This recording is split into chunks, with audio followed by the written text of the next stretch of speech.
네, 오늘은 광야의 시험에서 승리하라 라는 제목으로 함께 하나님의 말씀을 나누도록 하겠습니다.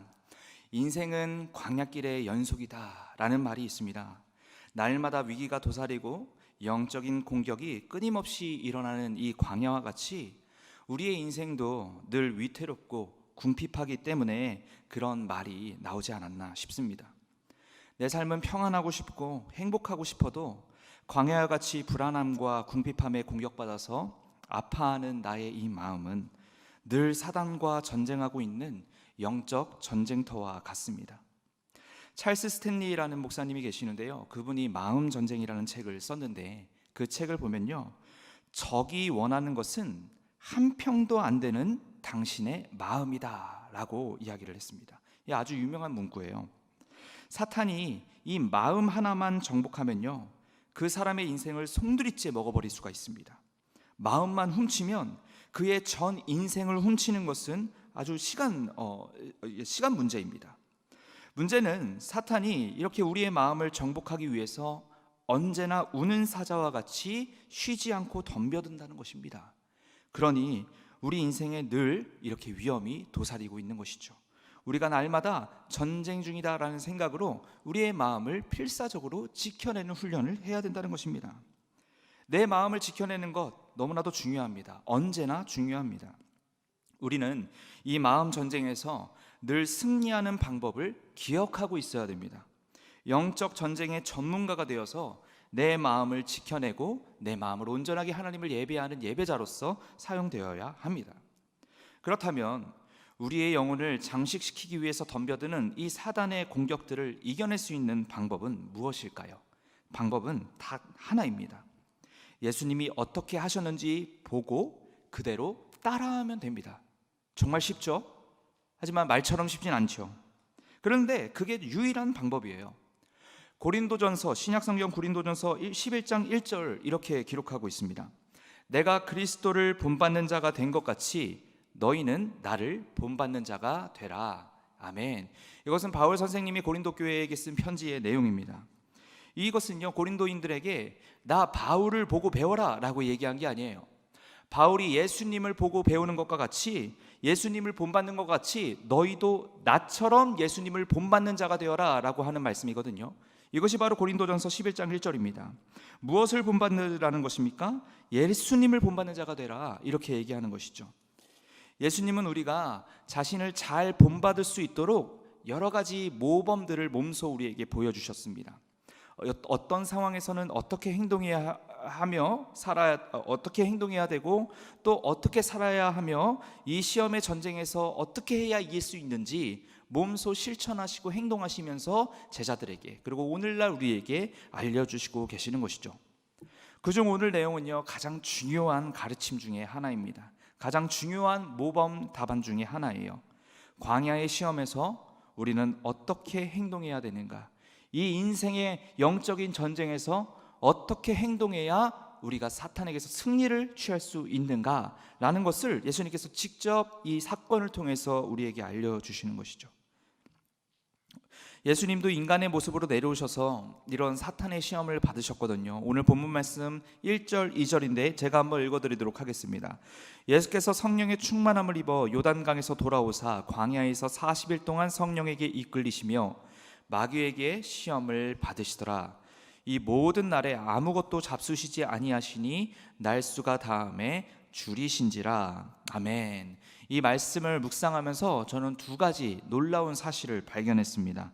첫 번째는 말 그대로요, 예수님이 사탄에게 시험을 당하고 있다는 사실입니다. 그것이 저를 굉장히 놀랍게 했습니다. 사실 이게 말이 안 되는 거죠. 사탄은요, 하나님을 시험한 이력도 없고 또 그럴 자격도 없습니다. 그럴 수가 없어요. 사탄은 하나님 앞에 멸절당해야 할 존재이지 권능자 하나님을 감히 같은 위치에서 시험하거나 속이려고 속임수를 쓸 수 없어요. 감히 덤빌 수가 없다는 말이에요. 그런데 성자 하나님이신 예수님께 사탄이 지금 뭐하고 있습니까? 시험하고 있습니다. 이 모습은 예수님이 정령 인간의 몸으로 이 땅에 내려오셨다라는 것을 증거합니다. 완전한 하나님이셨다면 감히 하나님 앞에 사탄은 시험을 하지 못했을 거예요. 그러나 우리 주님은 완전한 하나님인과 동시에 완전한 인간의 모습으로 이 땅에 내려오셨다는 것입니다. 사순절 우리가 묵상하면서 아시겠지만 완전한 인간으로 이 땅에 내려오셔야만 십자가 위에서 우리 죄를 짊어지시고 산 제물로 바쳐질 수 있기 때문에 완전한 인간으로 이 땅에 내려오신 것이죠.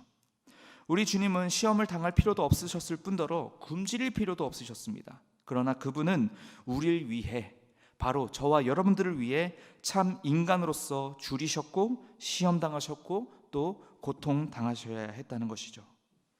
우리 주님이 완전한 인간이시기 때문에 사탄이 이러한 시험을 할 수가 있었다는 것입니다. 예수님이 우리와 같은 인간이셨다. 여러분, 이 말은요, 우리에게 엄청난 위로를 가져다 줍니다. 왜 그렇습니까? 우리가 오늘날 겪는 광야의 고통과 탄식, 그 슬픔들 말이죠, 우리 예수님도 인간으로서 겪어보셔서 잘 아신다는 거예요. 우리의 고통 이미 겪어보셔서 잘 아신다는 겁니다.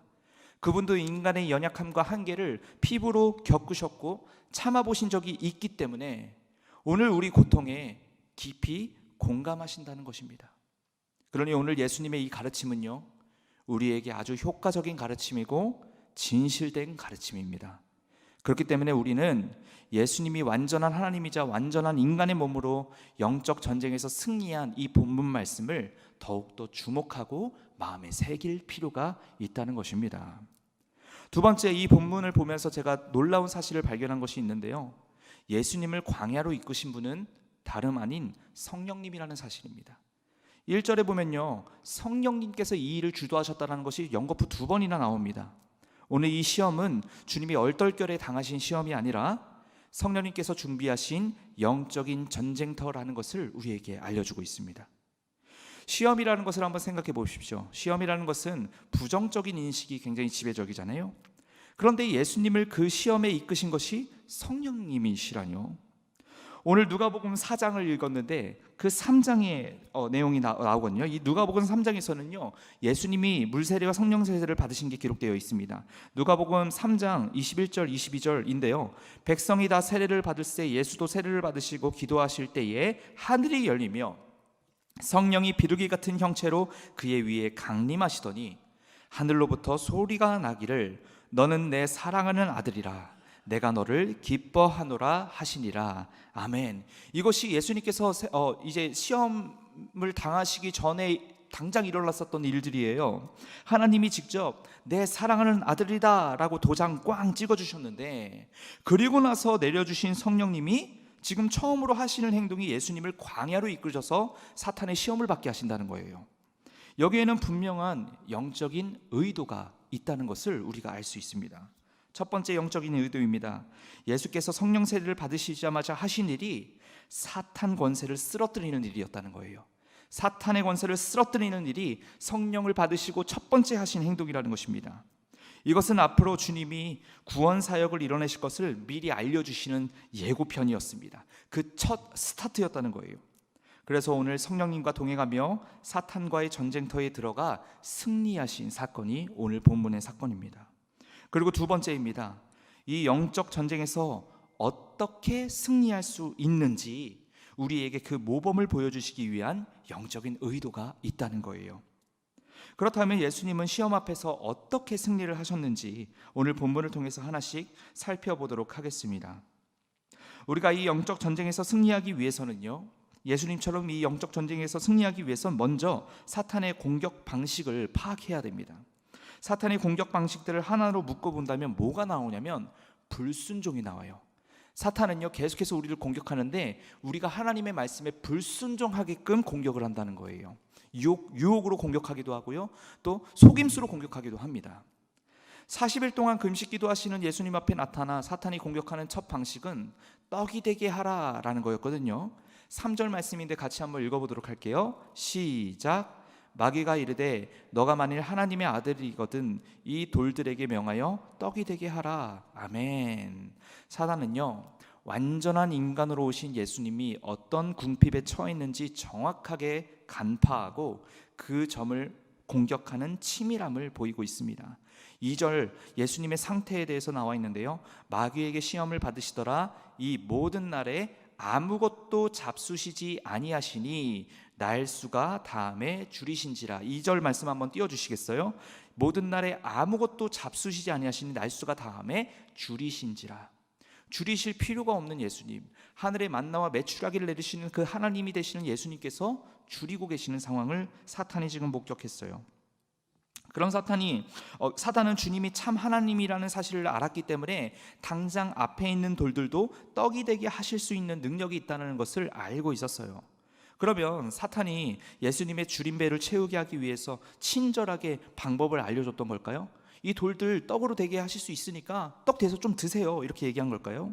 주님, 금강산도 식후경 드시면서 일하십시오, 이렇게 친절하게 한 걸까요? 아닙니다. 돌들로 떡덩이가 되게 하라라는 이 사탄의 교묘한 제의는요, 하나님의 구원 계획을 전면으로 방해하는 것이었습니다. 하나님의 구원 계획을 전면으로 방해하는 것이었어요. 이 3절, 하나님의 아들이 여른 돌들에게 명하여 떡이 되게 하라, 이 말을요 풀어보면 이렇게 말할 수가 있습니다. 아니, 당신은 하나님이 아니십니까? 그런데 어떻게 인간의 모습으로 이 땅에 오셔서 배고픔 고통을 이렇게 당하고 계세요? 지금이라도 인간임을 거부하십시오. 인간임을 거부하세요. 인간으로 살아봤자 고통밖에 없어요. 아시잖아요. 인간임을 거부하세요. 인간으로 보내신 하나님께 순종하는 것을 거부하시고 빨리 드세요. 완전함을 나타내세요. 이렇게 지금 계속해서 유혹하고 있는 것이거든요. 물론 예수님께서는요, 기적적인 방법들을 동원해서 육체적인 필요를 충족시킬 수 있는 능력을 가지고 계셨습니다. 완전한 인간이기 때문에 하늘의 능력을 다 상실하신 것이 아니에요. 완전한 인간인과 동시에 완전한 하나님이셨습니다. 그래서 나중에 예수님이 베푸신 기적들을 보십시오. 오병이요, 또 파도를 말씀으로 잔잔케 하신 것들, 그것들을 통해서 자신의 능력을 나타내신 것 아니겠습니까? 따라서 기적을 베푸는 것 자체가 문제는 아니었어요. 분명히 거기서 돌들을 떡이 되게 하셔서 드실 수 있었습니다. 하지만 우리 주님은 그렇게 하지 않으셨다는 거예요. 인간임을 잠깐 거부하고 자신의 궁핍을 채우기 위해서, 자신의 욕구를 충족시키기 위해서 기적을 일으키지 않으셨습니다. 대신 이렇게 말씀하셨죠. 4절 말씀입니다. 예수께서 대답하시되 기록된 바 사람이 떡으로만 살 것이 아니라 하였느니라. 아멘. 아멘이십니까? 이 말씀이 사탄의 유혹에 대한 예수님의 대답이었습니다. 예수님의 방법이었습니다. 이 말씀은 신명기 8장 3절 말씀을 그대로 인용한 말씀이거든요. 신명기 8장 3절인데요. 너를 낮추시며 너를 줄이게 하시며 또 너도 알지 못하며 내 조상들도 알지 못하던 만나를 너에게 먹이신 것은 사람이 떡으로만 사는 것이 아니요 여호와의 입에서 나오는 모든 말씀으로 사는 줄을 내가 알게 하려 하심이니라. 아멘. 사탄은 지금 유혹하면서 주님의 명령에 적극적으로 반박하기를, 또 주님의 명령에 불순종하기를 이렇게 유혹했거든요. 그러나 그것에 대한 주님의 행동은요, 말씀에 온전하게 순종하는 것이었습니다. 이 차이가 있는 거예요. 예수님께서는 말씀에 온전하게 순종하심으로 이 사탄의 유혹을 떨쳐버릴 수가 있었다는 거예요. 분명히 인간은 먹지 않으면 죽습니다. 그렇죠? 태어나서부터 다 안 드시고 사시나요? 답변이 없으십니까? 인간은 먹지 않으면 죽습니다. 맞지요? 그러나 그보다 더 중요한 것은 하나님의 말씀을 더욱더 우리가 먹고 살아야 된다는 것을 예수님께서 알려주고 계시는 것입니다. 예수님이 하늘 보좌 다 버리고 한계투성이 인간의 몸으로 이 땅에 오신 것은요, 오직 하나님의 명령에 순종하는 것이었어요. 하나님의 말씀 때문이었습니다. 하나님이 말씀하셨기에 예수님은 인간의 몸으로 내려오셔서 그 구원 사역에 순종하시고 그 구원 사역을 이루신 거예요. 하나님이 예수님께 주신 이 땅의 사명은요, 하나님의 구원 계획을 위해 인간으로 사는 것이었습니다. 이것이 예수님의 비하예요. 낮아지심이에요. 겸손이에요. 하늘 보좌를 버리시고 이 땅의 낮은 자로 오신 게 바로 예수님이시지요. 무늬만 인간이 아니라 인간의 아픔과 한계를 똑같이 경험하셔야 했어요. 줄이셔야 했고 걸으셔야 했고 피곤하셔야 했어요. 우리 얼마 전에 준수 학생 몇 주 전에 몸이 너무나도 많이 아팠죠. 감기 기운이 있어서 고생 많이 했죠. 예수님께서 감기에 걸리셨더라 라는 말씀은 아마 여기에 기록되어 있지는 않았습니다만, 예수님도 인간의 연약한 몸을 입으셨기 때문에 감기에 걸리셨던 적도 있었을 것이고, 또 줄이시고 또 아픈 적이 있었을 것입니다. 이것을 함께 인간들과 함께 동참하셨어야 했어요. 이것이 하나님의 명령이었습니다. 안락함보다는 불편한 곳에서 가난한 자들의 친구가 되셔야 했습니다. 이런 사역 앞에서 자기 자신의 안락함과 욕구를 추구하려는 것은 이 구원 사역 자체를 회피하는 것과 동시에 나의 욕구를 위해서 하나님의 명령을 포기하는 행위였습니다. 그래서 하나님의 사역을 위한 것이 아니라면 주님은 자신의 안락함이나 욕구를 채우기 위해서 기적을 사용하지 않으셨다는 거예요. 철저히 인간의 모습으로 살아가는 그 명령, 그것에 순종했던 것이죠. 이것이 하나님을 향한 예수 그리스도의 순종이었다라는 것을 우리가 기억해야 됩니다. 사탄이 이러한 점을 계속해서 공격하고 있었던 것입니다. 이렇게 사탄은 우리가 하나님께 순종하지 못하도록 계속해서 공격하고 계속해서 유혹한다는 사실을 우리가 기억해야 합니다. 하나님이 그랬어? 하나님 말씀하시면 뭐해? 너가 오늘 죽게 생겼는데 너 먼저 살아야 할 거 아니야. 네가 살아야 그래야 나중에 회복돼서 예수님 더 잘 믿고 교회 더 잘 나오고 더 많이 사역하고, 네가 돈을 많이 벌어야 너가 네 교회에서 가장 많이 11조를 내는 사람 되지 않겠어? 이런 식으로 유혹을 하고 있는 것이죠. 그러니 적당히 타협하고 먼저 너의 몸을 위해서 살아. 먼저 너의 인생을 위해서 살아. 이렇게 끊임없이 속삭이며 말씀과 멀어지게 만드는 것입니다. 이것을 따라가다 보면요, 하나님 말씀에 불순종하는 인생을 살아갈 수밖에 없습니다. 사탄의 공격 방식이 바로 이렇게 불순종이에요. 사탄의 공격의 핵심을 잡자면 바로 불순종입니다. 그래서 어떻습니까? 원죄를 기억하십니까? 아담에게 선악과를 먹으라고 얘기했던 거 말이죠. 선악과를 먹으면 어떻게 됩니까? 그 선악과에 어떤 독성이 있거나 죄성이 첨가돼 있어서 아담이 선악과를 먹고 죄를 저지른 게 아닙니다. 사단은요, 아담에게 이렇게 선악과를 먹으라고 유혹했을 때에 그 자체가 하나님 말씀에 불순종하라고 유혹했던 거예요. 그리고 선악과를 먹지 말라던 아담이 받은 그 명령에 불순종하게 되어서 원죄가 들어온 것 아니겠습니까? 그 죄의 시작은 바로 불순종입니다. 그리고 사단은요, 계속해서 하나님 앞에 불순종할 수 있도록 하려고 우리를 유혹하고 우리를 공격하고 있다는 것이죠. 우리는 이러한 사단의 공격을 간파하고 내 심령을 방어해야 합니다. 그리고 예수님처럼 담대하게 그 공격을 무찔러야 합니다. 불순종의 유혹을 쳐내고 말씀에 순종하기에 힘써야 한다는 것이죠. 신명기 30장에 이스라엘 백성들이 복을 받는 비결을 알려주시는데요, 그것은 여호와의 말씀을 청종하면이라고 2절 말씀 마지막 하단에 기록되어 있습니다. 이 청종이 있어야 우리가 복을 받고 하나님의 은혜를 입는 것인데, 이 청종이 바로 듣고 따르는 것 아니겠습니까? 다른 말로 하면 순종 아니겠습니까? 순종이 우리를 완전케 하고 순종이 우리를 은혜 안에서 은혜를 누리게 합니다. 순종이 우리를 복되게 합니다. 사단의 관계를 물리치시고 하나님의 말씀에 순종하며 살아가는 저와 여러분들이 되기를 주님의 이름으로 소망합니다.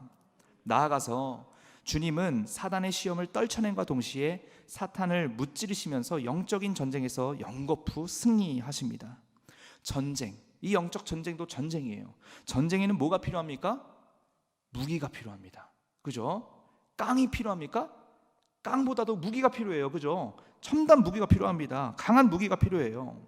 우크라이나가요, 군사력이 몇 배나 강한 러시아와의 전쟁에서 1년 넘게 선전하는 것은요, 미국과 유럽 연합이 무기를 계속해서 지원해 주기 때문이에요. 지난 주말 뉴스에서는요, UN 정상회의에서 앞으로 우크라이나에 1년 동안 100만 발의 무기를 지원하기로 이렇게 승인했습니다. 100발도 아니고 10,000발도 아니에요. 100만 발이요. 100만 발. 100만 발을 1년 안에 우크라이나에게 계속해서 지원하겠다라고 유엔이 결의를 했어요. 이들이 있기 때문에 우크라이나가 상대적으로 연약한 국가더라도 무너지지 않고 계속해서 방어하고 땅을 회복할 수가 있는 것이거든요. 그런데요, 우리가 날마다 치르는 영적 전쟁에서도요, 이 무기가 필요하다는 사실 여러분 기억하십시오. 사탄을 찌르고 굴복시킬 무기 말이죠. 오늘 주님이 들고 계신 무기는 무엇이었을까요? 하나님의 말씀이었습니다. 하나님의 말씀이 우리의 유일하고 강한 무기가 된다는 사실을 기억하시길 바랍니다. 오늘 세 가지 사탄의 유혹이 나오는데요, 거기서 3전 전승을 예수님께서 거두십니다.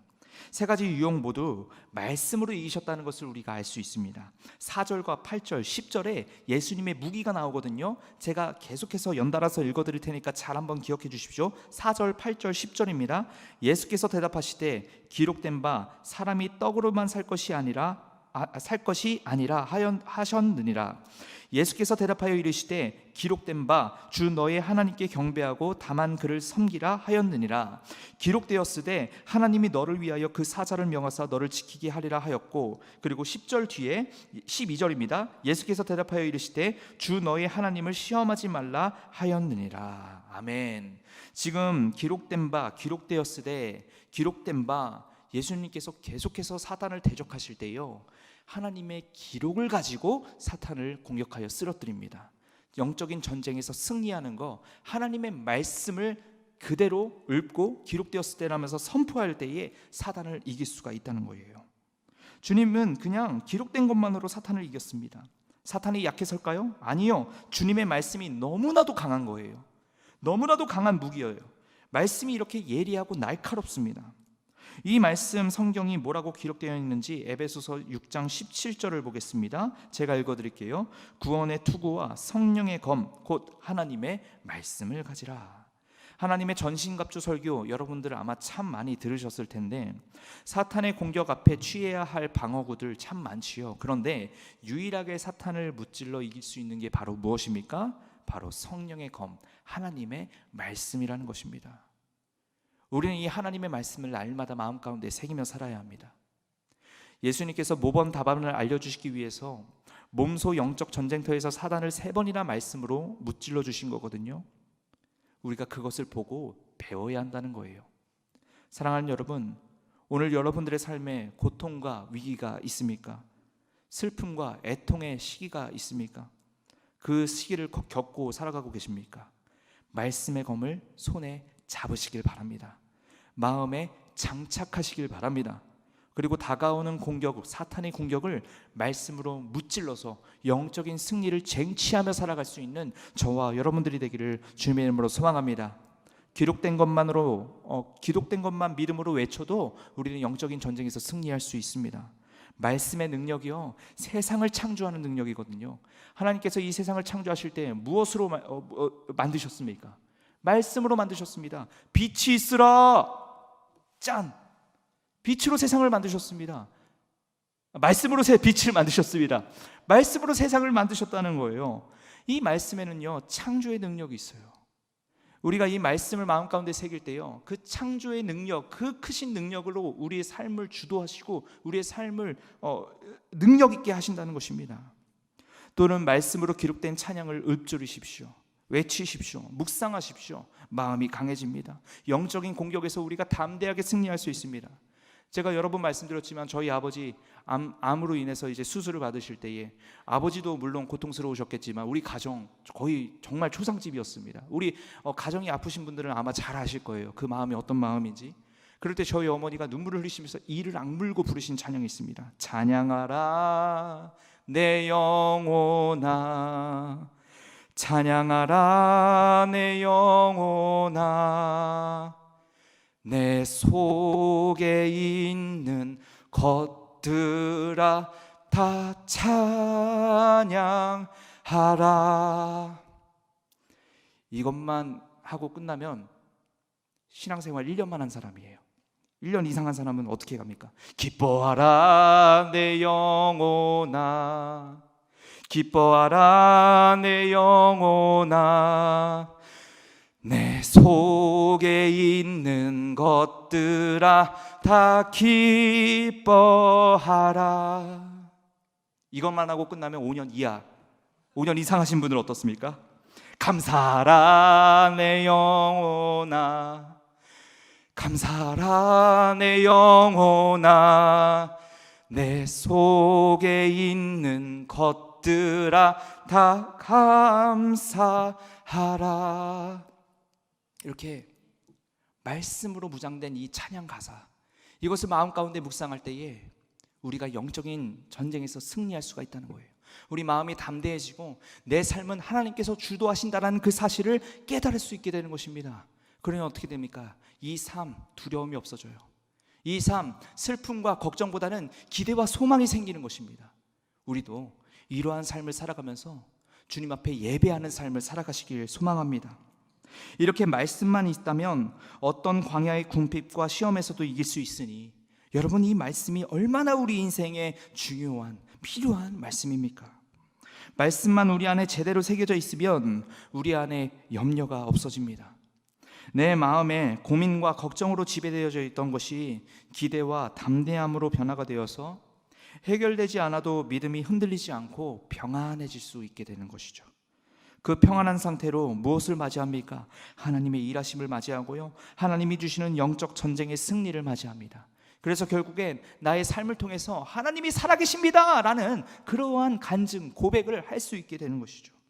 그러니 사랑하는 여러분, 말씀을 취하십시오. 말씀을 더욱 사모하시며 내 마음 가운데 새기시길 바랍니다.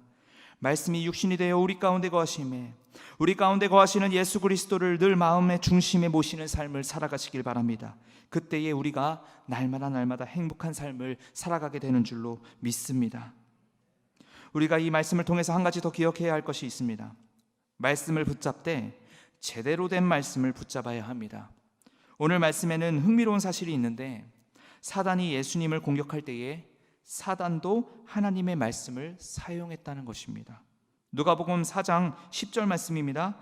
제가 읽어드리겠습니다. 기록되었으되 하나님이 너를 위하여 그 사자들을 명하사 너를 지키게 하시리라 하였고. 이거 마치 하나님, 예수님께서 말씀하시는 것 같은데 아닙니다. 사단이 예수님을 유혹할 때 썼던 말입니다. 사단이 예수님을 유혹할 때에 하나님의 말씀을 인용하여서 예수님을 유혹하고 있다는 것입니다. 악한 것에 하나님의 말씀을 사용하고 있다는 것입니다. 제가 이 말씀까지 하게 된 것은 요즘 이제 JMS라든지 아가동산이라든지 이 잘못된 이 이단, 사이비 이 신앙들, 이 이야기들이 너무나 많이 들려오기 때문이에요. 이 사단도 하나님의 말씀을 인용하여서 우리를 유혹하고 우리를 넘어뜨리려고 한다는 것, 우리가 이것을 너무나도 경각심을 가지고 봐야 한다는 것이죠. 여기서 기록되었으되라고 마귀가 말한 것은요, 실제 시편 91편에 그런 말씀이 있거든요.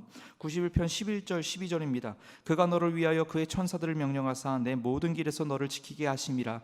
그들이 그들의 손으로 너를 붙들어 발이 돌에 부딪히지 아니하게 하리로다. 아멘. 이것만 봤을 때는 너무나도 은혜로운 말씀이고 실제 사실이기도 합니다. 그러나 사단이요, 예수님을 쓰러뜨리기 위해서, 불순종하게 하기 위해서 이 말씀을 썼다는 것은 어떻게 보면 우리에게 소름을 끼치는 일이 아닌가 싶습니다.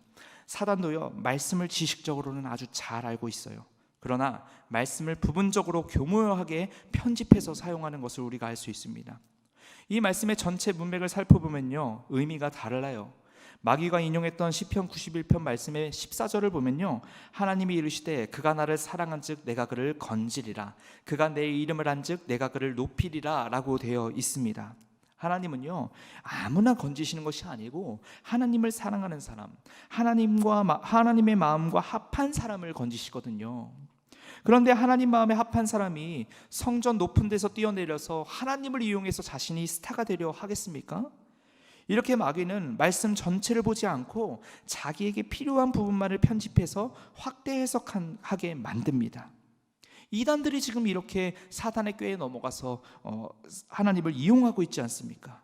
얼핏 들으면 논리가 그럴듯해요. 그러나 조금만 깊이 들어가면 아주 거짓투성입니다. 그래서 우리는 올바른 교리를 배워서 우리의 신앙을 지켜야 하는 것이고, 그래서 우리는 교회에서 가르치는 강좌에 열심히 참여하여서 하나님을 올바르게 알기에 더욱더 힘써야 하는 것이죠. JMS 영상이 얼마 전에 유튜브에 떴습니다. 무슨 3분 설교 마냥 그럴싸하게 편집을 한 영상이었는데, 아니 대체 왜 이렇게 많은 사람들이 이 JMS에 넘어가는 것인가 궁금해서 한번 켜봤습니다. 하나님이 천지를 창조하신 것은 아주 정확하게 잘 이야기를 했습니다. 그런데 문제는요, 인간의 마음은 하나님도 너무나도 어려워서 마치 완전하게 만들지 못했대요. 하나님께서 인간의 마음을 완전하게 만들지 못했다고 합니다. 왜요? 인간의 마음이 너무나도 어려워서. 그래서 우리가 더 배우고 더 노력해서 또 더 기도해서 더 예수님께 잘 보여서 우리의 마음을 완전하게 만들어야 한다라는 것이 이 JMS의 가르침이었습니다. 마치 부처님 아래에 스님들이 돌을 쌓고 그렇게 돌을 쌓아서 자신이 부처가 되어서 구원에 이르는 것처럼 그거랑 똑같이 지금 JMS가 이야기하고 있는 것이죠. 그리고 그것을 제대로 도울 수 있는 사람이 바로 JMS 자기 자신이다라고 아주 사탄에 제대로 휘말려 갖고 지금 이렇게 이단 생활을 하고 있는 것입니다. 그러니까 모두 나한테 복종해야 된다, 지금 이렇게 얘기를 하는 것이죠. 이거 올바른 가르침입니까? 아니죠. 말씀을 하나님의 말씀대로 받지 아니하고 자신의 뜻과 욕망대로 사용하고자 하기 때문에 이러한 잘못된 오류가 나오는 것입니다. 이게 아주 사탄의 모습이라는 것이죠. 그리고 우리도 자칫 하나님 말씀을 내 뜻대로 해석하는 그러한 잘못된 신앙이 있지 않은지 날마다 경계하며 날마다 점검해야 한다는 사실을 기억하십시오. 하나님의 말씀을 내 마음에 맞게 재단해서는 안 된다는 말입니다. 사탄이 예수님을 유혹할 때 바로 그 방법을 썼습니다. 교만하고 두려움이 없는 모습이죠. 사단의 교만한 행동을 따라가는 것은 사단과 동일하게 하나님을 시험하는 모습이라는 사실을 기억하시길 바랍니다. 이런 모습을 예수님께서 아주 직접적으로 지적하시거든요. 누가복음 4장 12절 말씀인데요, 예수께서 대답하여 이르시되 주 너의 하나님을 시험하지 말라 하였느니라. 아멘. 이것은 신명기 6장 16절의 말씀을 인용하신 것입니다. 하나님을 시험한다라는 것은 무슨 뜻인가요? 앞서 주님이 이런 말씀을 하게 만든 사탄의 행동을 보아 첫 번째, 하나님 말씀을 부적처럼 사용하지 말라는 것입니다. 하나님 말씀을 내 뜻대로 재해석해서 사용하지 말라는 거예요. 사탄은 계속해서 하나님의 말씀을 마치 부적처럼 예수님의 필요를 목적으로 사용하라라고 속삭이고 있거든요. 말씀은 하나님의 뜻을 깨닫는 계시이지 우리가 필요에 따라 쓰는 부적이 아닙니다. 예전에 제가 술을 먹진 않지만 술을 겸해서 파는 음식점에 간 적이 있어요. 그러니까 음식을 파는데 술도 겸해서 파는 곳이었습니다. 한 벽면에 이런 글귀가 써져 있었습니다. 날씨야, 네가 아무리 추워봐라, 내가 옷 사입나 술 사 먹지. 이런 글귀가 써져 있었어요. 참 되게 시적이다, 참 저런 말도 안 되는 말을 시적으로 저렇게 잘도 쓰는구나 이러면서 그냥 되게 웃으면서 넘겼는데, 화장실 쪽으로 가는데 화장실 옆에 또 다른 글귀가 있었습니다. 시작은 미약하나 끝은 창대하리라. 이거 성경 말씀이잖아요. 욥기 말씀이지요. 근데 예수님도 믿지 않는 그런 술집 사장님이 이 말씀이 너무 좋아서 자기 이 사업이 번창했으면 좋겠다라는 그 소망을 가지고 이 하나님 말씀을 이렇게 사용하고 있던 것을 제가 이렇게 발견하고 참 씁쓸했습니다. 참 마음이 착잡했습니다. 하나님의 말씀이 이렇게 쓰여지다니요. 자신의 왕대한 꿈을 위해서 쓰여지다니요. 자신의 욕망의 해결을 위해서 쓰여지다니요. 술을 파는 곳에서 예수님을 믿지 않는 사람들도 끝은 창대하리라 라는 구절을 벽에 걸어 놓습니다. 사업이 번창하길 원하는 마음으로 앞뒤 다 자르고 성경 구절 하나 딱 가져와서 좋은 말이라고 부적처럼 붙여놓는 것이죠. 이런 행위들은 모두 하나님 말씀 속에서 그분의 뜻이 아닌 내 자신의 만족을 먼저 묵상하기 때문에 일어난 일들입니다. 내 욕망을 이루기 위해서 하나님의 말씀을 부적처럼 사용하고 있는 것입니다. 그러나 이것이 세상 사람들만의 이야기가 아닙니다. 우리 신앙인들도 그러한 삶을 살아갈 때가 많이 있다는 거예요. 이 말씀 가운데 하나님의 뜻을 발견할 노력은 하지 않고 그냥 이 말씀이 그냥 나의 욕망을 위해서, 나의 어떤 마음의 그냥 단순한 평강을 위해서만 사용되고 있지는 않은지 우리가 기억하면서 이 한 절 한 절의 말씀 가운데 하나님께서 나에게 말씀하시는 것이 무엇인지 발견하며 살아갈 수 있는 그러한 저와 여러분들이 되기를 소망합니다. 예수님은 이러한 잘못된 모습 앞에서 이렇게 말씀하시는 거예요. 너의 하나님을 시험하지 말라. 하나님은 우리의 주인이시지 종이 아닙니다. 하나님은 세상의 주관자이시지 나만의 요술램프가 아니란 말이에요. 그분에게는 누구도 방해할 수 없는 계획과 뜻이 있고요, 그 뜻은 완벽하고요, 반드시 그 뜻을 이루실 것입니다. 우리 인생은요, 그 계획에 따라가는 것뿐입니다. 함께 동참하며 그 영광을 함께 누리는 것뿐이에요. 그러니 주님의 말씀을 받으실 때에요, 그 안에 담긴 하나님의 뜻을 올바르게 이해하기에 힘쓰십시오. 내 생각과 기준으로 말씀을 조종하지 마시고 하나님의 말씀에 내 마음을 맞추며 살아가시길 소망합니다.